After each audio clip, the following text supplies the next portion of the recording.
the Health and Safety Board came in and they slapped them with 9 violations totaling more than $11,000. Right. Some of them were appealed, that's important to say, but still, they got dropped down. But still, when they went in there, they discovered that some of the employees there said that they were groped, they were punched, choked, even bitten.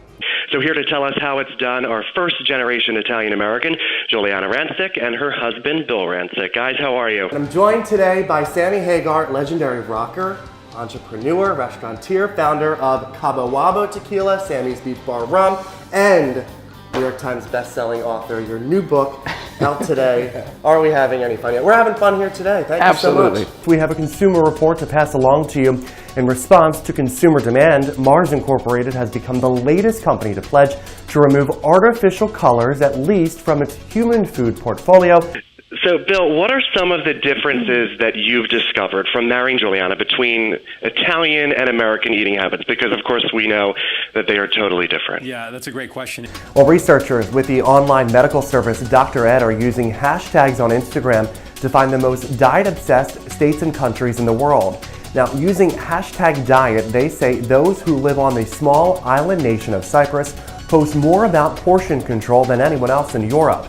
Meanwhile, here in the U.S., the most digital diet-focused state is Florida, followed by California and then New York. You hear it time and time again, people say, you know, your home should tell a story about you. People, they take you out of the picture, take you out and remove you from the home. People should be able to walk through and say, this guy, this is who this guy is. Right, exactly. So what does this collection say about who you are? Well, if you come to the house, I'm two guys here, or in the great toast that a friend gave to me one day, here's to Lionel Richie, a great group of guys.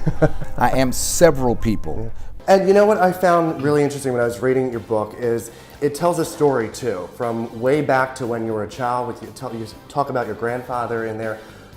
How much impact, or how much influence rather, did your childhood and did your upbringing go into this? Some of the best conversations happen around the dinner table, but also in the kitchen as well when parents integrate the kids into it and show you how to do it. It's a special bonding experience. That's right. Now my brother and I cook a lot together. And I know you guys, I mean, from seeing you guys together, you can tell you guys are rooted in family.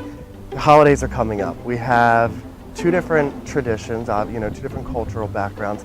How do you guys come together, and what's your Thanksgiving like? Now we're here for Singapore Inside Out, which of course, Nicholas, is the celebration of Singapore's 50th anniversary. They're highlighting some of their contemporary culture here tonight and the arts and of course, the food.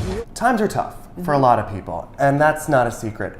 But we're also at a time now where a lot of families, more so than years ago, are really having a hard time finding a way to put food on their table every night for their children. What are you watching these days? I know.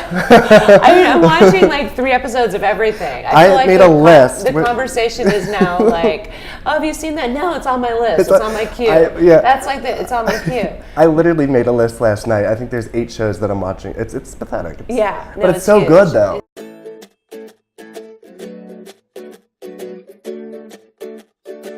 I'm the Daily Mail's Brian Sheehan. Recently, we were invited to become the first members of the media to take a tour of the massive 1 million square foot production facility that is the home to Chobani Yogurt. Standing tall in Twin Falls, Idaho, this facility was built in a remarkable 326 days with a price tag of $450 million. For Chobani founder, president, and CEO Hamdi Ulukaya, it was important to build the world's largest yogurt facility in a rural American town where the economy was directly tied to the success of the agricultural community. As I began my tour, I put on my safety suit, hairnet, shoe covers, and goggles, and then it was time to take the private tour of this massive facility to see how the yogurt is made. First up, raw milk receiving. Each day, dozens of trucks containing 8,000 gallons of milk from local dairy facilities arrives here at the plant, chilled below 45 degrees Fahrenheit. Then it's on to raw milk storage. Once workers check the milk's quality, it's entered through a filter into massive 200,000-gallon tanks.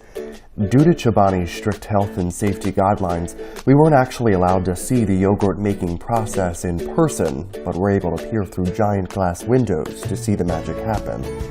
I found one of the most fascinating parts of this whole trip to be the cup-making process.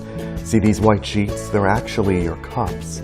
The rolls go into this big machine like a sheet of paper, and in just minutes are carefully melted and molded into the casing that stores the final product. Now, we're not quite finished with the process just yet. On the plant's second floor, the yogurt is placed into filling machines. It's here that the machines add a variation of cream or fruit at a rate of 40,000 cups per hour. Finally, it's on to the packaging, done entirely by, yep, you guessed it, machines. Then giant yellow robotic arms stack the cases onto the pallets where they cool below 45 degrees for several days before they're shipped out and stacked on a shelf in your town. As Chobani's plant and production continues to grow, so does its popularity. Be sure to check back here at the Daily Meal for more on one of America's most recognized Greek yogurt brands.